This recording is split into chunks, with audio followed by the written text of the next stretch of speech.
Enter the Metaverse. When I first saw the title of this keynote, I thought about it for a while and asked myself a few questions. Enter the Metaverse. What is the Metaverse? The Metaverse. And how do we enter the Metaverse? And more importantly, why? These questions are crucial. We're going to get to this a little later. But before we get started, I want to play some music and make this presentation a little fun. So there was an article the other day, a few weeks ago, from the New York Times, and it reads, "Will the Metaverse be entertaining? Ask South Korea." Well, why South Korea? Because South Korea is one of the most wired and wireless countries in the world, making the perfect test bed for anything new in technology. Also, the Korean entertainment industry, Korean pop culture, or K-pop, has been getting huge popularity over the past few years. And if you remember, in fact, it all started with this guy. Right, Psy. Oppan Gangnam Style. Gangnam Style. All right, so well, she started dancing, so I had to stop. Followed by BTS, the world phenomenon, my niece's favorite band.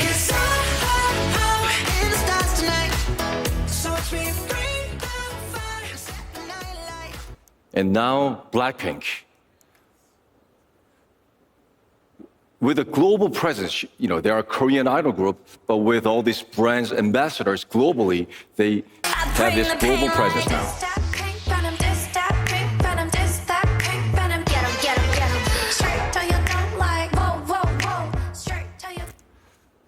Okay, now, as the New York Times article mentions, Korean idol groups are in the Metaverse.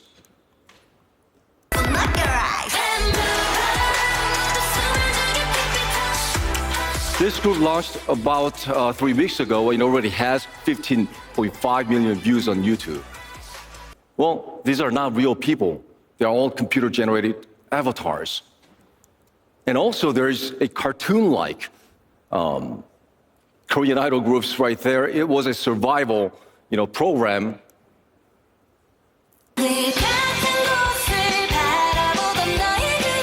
That has a huge following as well. And the show's producer said that through avatars, contestants can be judged solely for their talents, not for their looks. So they turned to the Metaverse as a solution to find real talents. Now this is a AI virtual media influencer. Korea's first virtual influencer, Rosie, she has 1.5 million Instagram followers. She already has appeared on a few TV commercials, just like any other celebrities.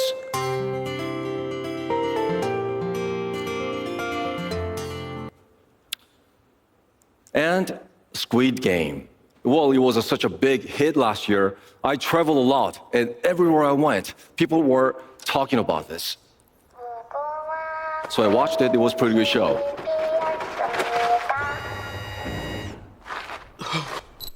Now, a YouTuber created a real-world Squid Game with real prize money, $456,000. It's got over 360 million views on YouTube. YouTube, well, some people might say a form of the Metaverse. Followed by the Sandbox. Sebastian is here and he's going to be following my presentation later. So Sandbox created this Squid Game as well, and over 1 billion visits.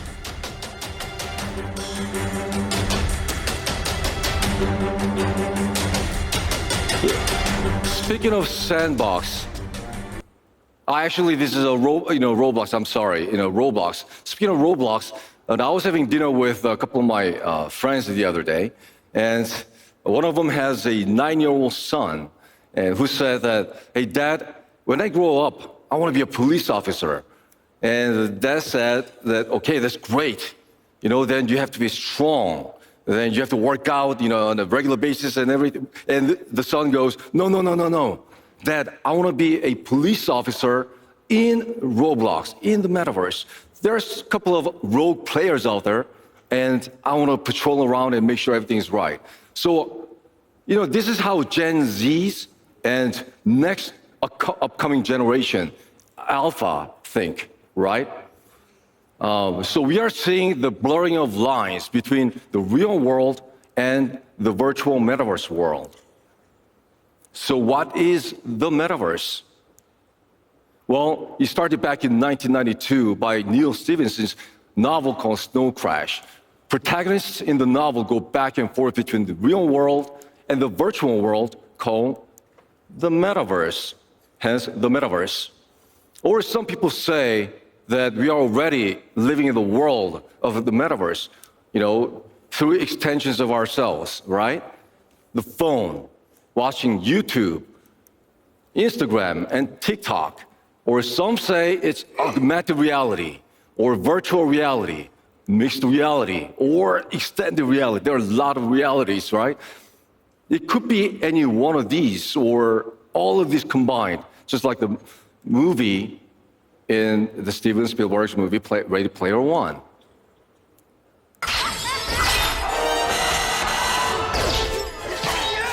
So just like in the novel, characters go back and forth between the real world and the virtual metaverse world called Oasis, and making virtual coins to buy real world items. So now second question is, before we get to that, so metaverse can be any one of these or all of these combined. But one thing for sure, sooner than later, we're going to find out what the metaverse is. But how is the question right now? When we think of entering the metaverse, we think of 3D glasses, virtual headsets with motion tracking device, or haptic suits. I tried one of these, heavy, but still, with omnidirectional treadmills. And more. But until, with all these hardware advancements, until it becomes affordable and readily accessible with enough content to support everyday use, I think mass adoption via these ways is going to be hard. So why can't we bring metaverse, 3D metaverse, to your mobile device? That's what we are going to focus on. That's where we come in, especially with one click. Let's make it really simple. So Dimple, Digigus, Griffin, that's what we are trying to do. That's what we've been working on. I'm going to circle back to this a little later after answering this question. Try to. Why? So why does one enter the metaverse? And mobile operators or carriers, why does it matter? Because some say, a lot of people say actually, there's tremendous opportunity. This metaverse, combined with NFT and Web3 economy, is estimated to be $1.7 trillion according to PwC. For the $5 trillion McKinsey, and according to Morgan Stanley's estimation, is $8 trillion. It's a huge opportunity. All this by 2030. That's 7 years from now. One might think that this 7 years is a distant in the future. I'm going to show you a couple of pictures. On your left, that's 1900 Fifth Avenue, New York City. The caption reads, "Where is the car?" Everybody's riding a horse. 13 years later, and the caption reads, "Where's the horse?" This is what happened, dramatic change in 13 years. And 13 years in this internet age is what? Equivalent to probably 3 to 5 years. So imagine what's going to happen in the next 7 years by 2030. So with all this opportunity and Web3 economy, with Metaverse and NFT, but it's pretty complicated for the average person to onboard. You have to download digital wallets, know about MetaMask, and understand the basic concepts of blockchains, and buy coins and exchange coins to purchase NFTs. And we'll get to this a little later. It's way too much, and that's where we come in. Dimple, Digigus, and Griffin. We wanted to simplify everything and make it easy, so that anybody, the average person, can enjoy this metaverse world. Dimple Cloud is an interactive metaverse platform with an option to enjoy 3D mobile metaverse with one click. And DigiGoods is a Web 2 and Web 3 marketplace storefront where users can purchase, not only physical products, but also digital products, DigiGoods, or NFTs with credit card or carrier billing with one click. Brooklyn is a fast, secure, energy-efficient, next-generation layer 1 mainnet with close to zero gas fee. We've worked on these technologies and platforms for the past 3.5, 4 years. I love to talk about more in detail, but since we don't have enough time, I'm just going to go ahead and show you some samples. First, 3D mobile metaverse with one click.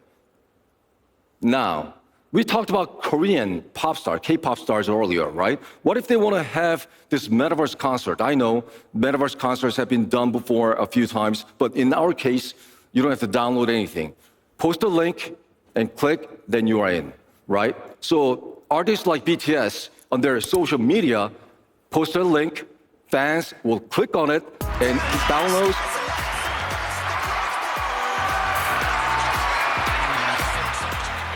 You go inside the metaverse with your avatar. While my team was working on the avatar, that's supposed to be me. And throughout these demonstrations, you will see my avatar, him or it, whatever. So you can actually go inside the metaverse concert and interact with the artists. And it's not only just artists. What if an athlete wants to have a fan meet and greet inside the metaverse? Same thing. Just post a link, fans will click on the link, and they'll go inside this type of metaverse. Loading.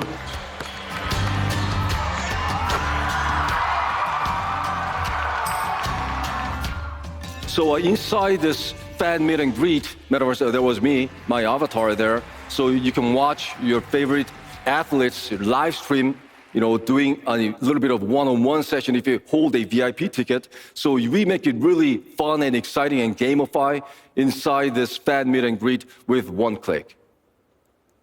Now, what does it mean to the brands and businesses that are inside this, in this metaverse space, right? Brands and businesses can do this too. So brands like Mercedes-Benz or BMW, when they come up with a new model, they can use this metaverse as a new marketing and advertising channel. Just post a link, click, and you go inside.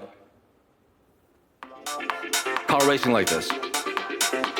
So that one is supposed to be me, and so inside you can have BMW or Mercedes-Benz, and so fans' avatars or prospective customers' avatars can race against each other and win prizes like special edition, promo items or miniature cars, or even their own customized NFTs, right?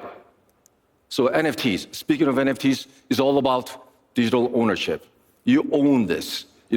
Before, say you had created this brand's, metaverse, but all you can do is interact with your prospective customer.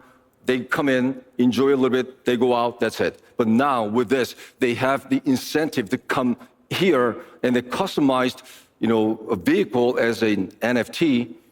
They own this, they can have this, they can use back in the metaverse. So it's a non-fungible token, which means non-interchangeable token about digital ownership. You own this, you can buy and sell later. All these brands have jumped into or jumping into this NFT space. But it's not really easy right now to create, buy, and send NFTs, making it really difficult, arduous, and even unfeasible with the high gas fees, right? But we solved that. And the steps are really long, and there's more. What if you could buy NFTs with one click, as I mentioned before? Just like any other online, shopping, with one click, Amazon, with credit card or carrier billing. I'm going to give you an example with teddy bear. So teddy bear has been around forever. And it's been doing a great job offline, doing these exhibits and marketing and offline stores. But now with us, they want to expand their presence online inside the metaverse. So they want to create this, animation, webtoons. Webtoons are pretty big these days. And NFT and metaverse and NFT teddy bears and for kids educational entertainment. Using our platform, Teddy Bear has its own storefront where they can sell actual and their digital teddy bears. Let me show you a quick example. So as you can see, on DigiGoods, storefront is made by Teddy Bear, and you click on the teddy bear you like. It could be 3D, just like that. Click on Buy button. If you're a first-time user, then we made it simple. Just log in with your Google account, and then click on Buy with credit card. This is a real transaction. All the credit card information there. We had to blur out a few digits because they're using my credit card, and I don't want you to write down, so don't. There. Then you have your NFT or digital teddy bear in your My page, just like any other online shopping. So we made it really simple. Have you guys heard of NFT Plus here? What about Phygital? Phygital is a physical plus digital, therefore Phygital. Since we are using teddy bear as an example, I'm gonna keep using to explain what NFT Plus is. When the Valentine's Day rolled around, my older sister used to get a lot of chocolate, chocolates and flowers and teddy bears. I don't know why, but she did. So I would just take and eat all the chocolates and go through her presents, and with all these teddy bears, I couldn't help but compare the quality. Some were really, really good. It's like a couple $100, expensive good. And others were really bad. It'll really fall apart in your hands. Probably, that was from Jeff, I'm certain. So now, it was a really bad quality.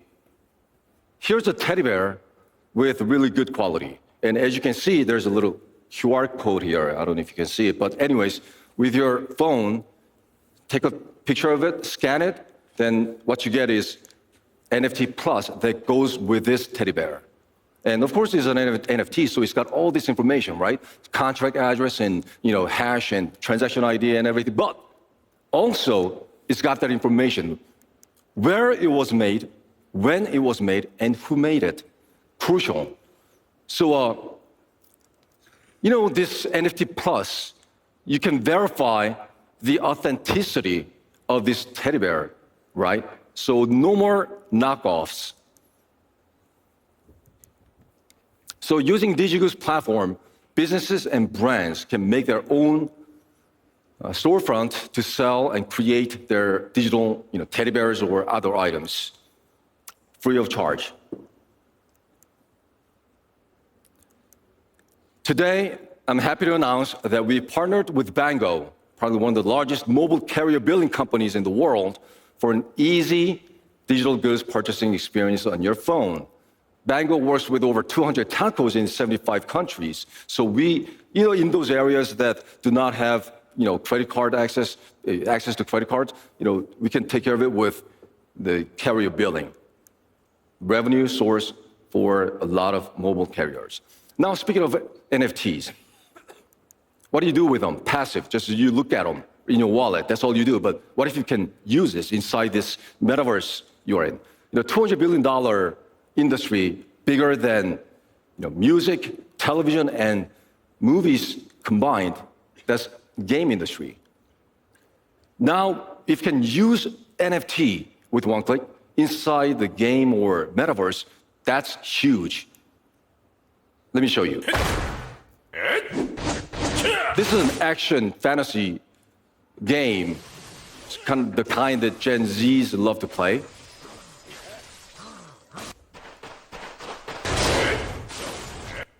And inside the game, if you purchase skins, armors, or weapons as digital asset or NFT, you have the store through DigiGoods. You click on it, just like we did with Teddy Bear. Click on that, you purchase, it goes in your wallet, same credit card input. then it's inside your My page. Then inside the game, you can switch out and your NFT armor is on, and you can play with your NFT. So real usage is happening now. What about brands, right? Adidas, they already have NFTs, make it useful. Then Gen Zs and upcoming generation Alpha, they can wear this, put this on, and I'm sorry. So we at Dimple, Digigos, and Griffin, through our Web3 platform Game Guru, we help Web2 game companies onboard Web3 really easily. We want to bring Metaverse, NFT, and the Web3 to the mainstream for mass adoption. That's what we are trying to do. Dr. Jay Jung, who's right here today, mastermind, my partner behind all these technologies, he said that there have been many challenges up until now, and there will be a lot of challenges ahead. Well, it's going to be a journey of 1,000 miles. I'm sure no one company can do it. Together with many partners, brands, or other stakeholders, can we bring this metaverse to the mainstream and to mass adoption? And who knows, we might have already entered the metaverse today. Well, thank you.